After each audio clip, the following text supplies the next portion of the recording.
chunk of damage there. Gets 4 hits in a row, actually. He's already got Jack under 1,000 HP. Beautiful neutral L1 and the neutral R1s as well out of the stun. It's beautiful to see. My God, Cat Braid is so, and you can tell Frosty's feeling pretty good right now, as you can see this massive lead he has right now over Jack. Frosty came out here today with that GDQ tech, because that was games done quick. Like, just doing like a random unsheath. I do like it. Yeah, you get into a corner against power stance straight swords, you can kiss away at least a little bit of damage. But look at that! Look at that! Frosty just says, you know what? I'm gonna fight my way forward out of this. Seeing some of this lead build up that is coming innately from the Nagakiba. And, oh my gosh, he's going into the two-handed. He just keeps swapping back and forth between two-handed both left and right-handed weapon in serving 28 health. Works out for him. But yeah, Frosty is just slathering on hit after hit after hit. They could also swap that as well. I think Servant's not giving him the space to do that, but Frosty says, that's fine. I'll spam R1 in your face and takes it. It almost looks like he's cheating, like how quickly he's able to come out of the end of an attack animation and just stop and turn around.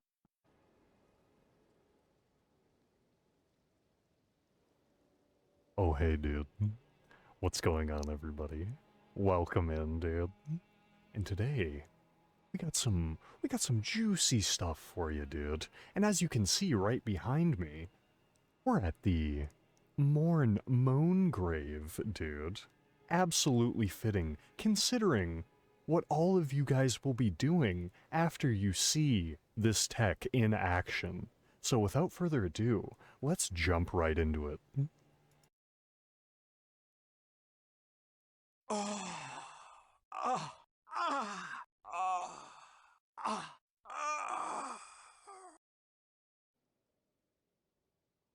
Hello and welcome, everybody. Okay, so today we're going to be discussing Frosty's handy tech and what exactly that is, okay? So, I guess the best demonstration, or a brief rundown, I guess, before we get into the demonstration in particular, of what the handy tech involves is it is a significant recovery cancel into a full sprint state immediately, as soon as you're done with almost any animation in the game. Now, what exactly is the handy tech? Well, it involves two-handing or one-handing your weapon, okay? This is the input that you're going to want to use in relation to actually making use of the handy tech as we know it. But there is another way of going about it as well, and that is toggling both your left or right hand weapon respectively, right? Don't mind the big moaning shield real quick here, dude. A surprise appearance, dude. But so as I stated, it's there with toggling, it's there with two-handing and one-handing your weapon, okay? So, moving on into the demonstration here is I will be throwing out a neutral R2, and I will show you with and without the handy tech. So here is without it, okay? And I will be holding down sprint the entire time here to movement cancel as soon as I possibly can. Right? Okay, I'll just throw that out again just so you guys can see the difference here. It's very, very delayed, right? You're locked into that animation for the end of the recovery there. So now, I'll show you the handy tech, okay? Immediately out. And the thing about the handy tech in particular is you might be thinking that, okay, yes, two-handing to one-handing and the toggle cancel both have the exact same recovery cancel as, say, something like crouch canceling, right? Because that's very similar, as I'm just demonstrating here. But the difference is, with the handy tech, it allows you to retain full sprint speed without the deficit of having to enter the crouch state, right? That being a significant hit to your overall movement. Yes, with crouch canceling, you have the same recovery cancel, but it doesn't matter because it doesn't allow you to get away from attacks in the vast majority of circumstances. And that is what the handy tech hinges on first and foremost, is the ability to be able to get away safely in every circumstance. So, without further ado, let's take a deeper look. Oh hey guys, the Frostman's back again, dude. So, what you're seeing on screen right now is indeed the handy tech in action. I am indeed comparing it with just the base sprint movement cancel. And you'll notice that I'm getting hit every single time. But as soon as I use the handy tech in any capacity, I'm able to get away completely unscathed. And these are just some of the many interactions that the handy tech allows for. Because if you notice in each one of these clips here, if I'm just using the base sprint movement cancel, my opponent, with Zeus, is able to hit me always on the breakaway spacing attempt, which in turn forces a rollout from me, because if I don't, I'll get hit.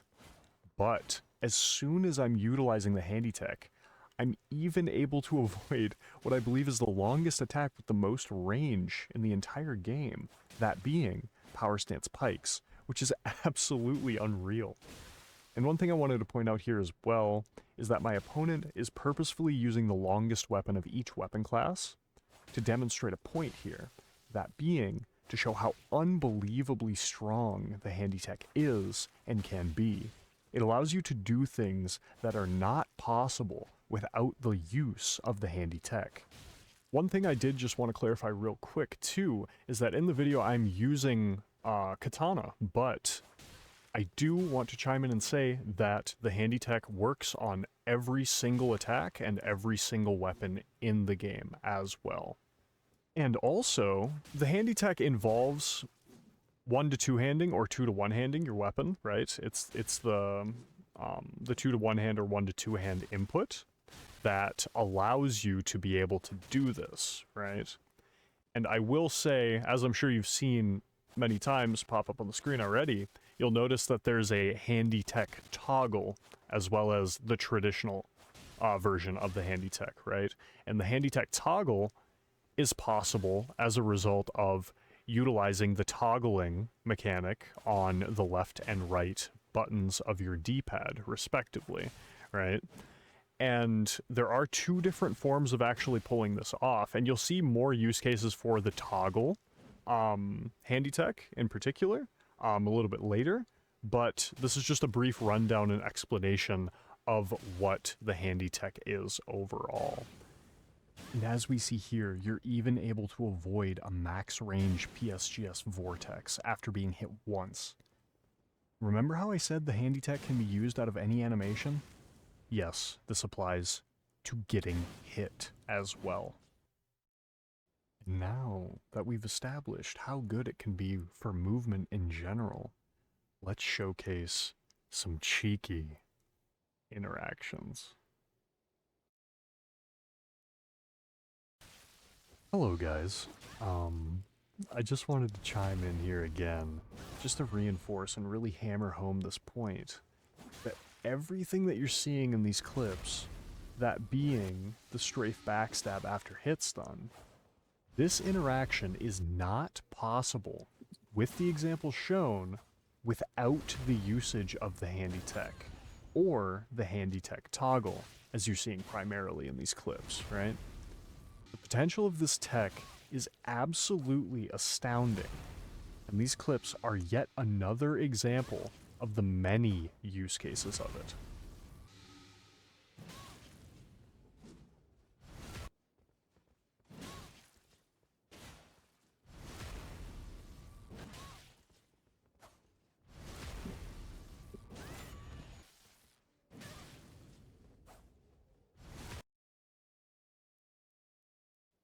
Welcome back to the Moan Grave yet again, my friends.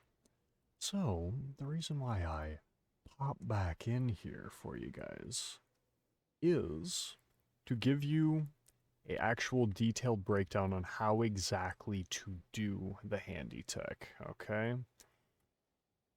And lo and behold, it involves using your hands, dude.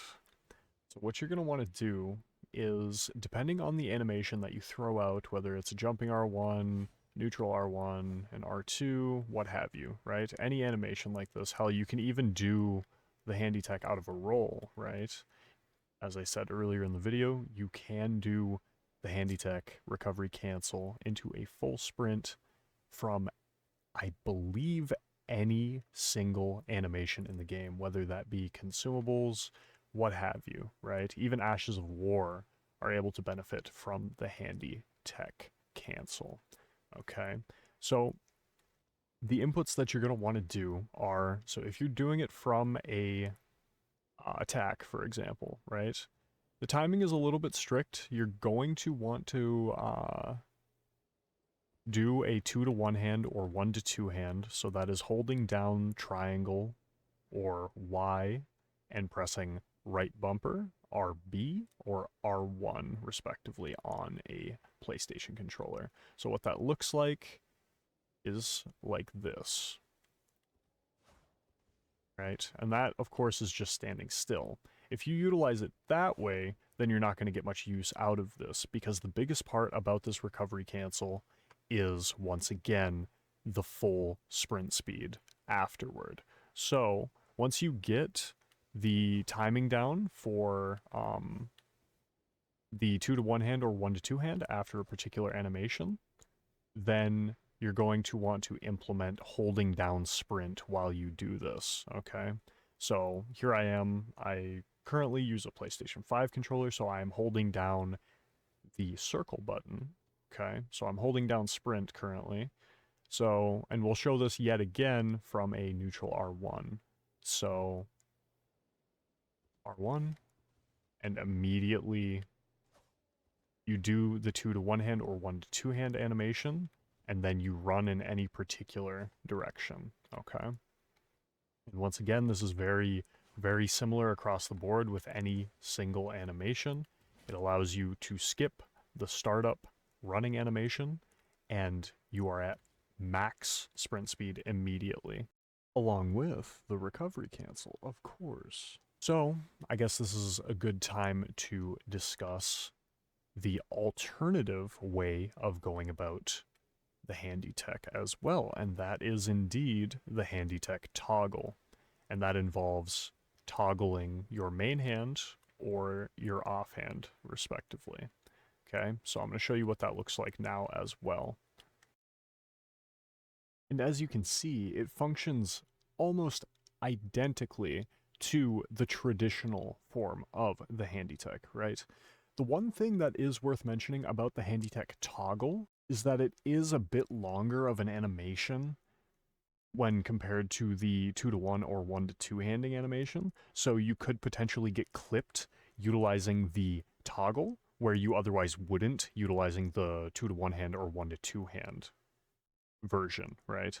So that's worth noting. Also, one other thing in relation to the handy tech toggle in particular is that you have to sacrifice your offhand or your main hand for a split second until you're able to toggle again and get that weapon back out. So those are the two things that you kind of have to keep in mind if you plan on utilizing the handy tech toggle variant, right? But if you have a good weapon in your pocket of your main hand or in the pocket of your left hand, then it's not too much of a deficit, right? So, with all that being said, this pretty much wraps up this last segment of the video here, but there is a few things that I would like to say before I send you guys off on your way, dude. First and foremost, I want to thank you guys so much for watching my first ever video, dude, from the little Frost Man, dude. It's insane. We're here, we're doing it. It's nuts. But putting that aside, more importantly than that, I hope you guys were able to learn something with this video as well. And what I really want to say in closing in relation to this tech is that it's still very much in the infancy of its overall potential here. And I only showcased a very small amount of the overall use cases of it, so I urge and implore everyone to go out there and try a bunch of unique interactions, really experiment with it, because I want to see how far this tech can be taken. And of course, if you want to see the handy tech in action, feel free to join me over at my Twitch channel, twitch.tv/frostycomes. So, with that being said, take care, my friends. And always remember, the moan grave is forever moaning. And so am I. Peace for now, y'all.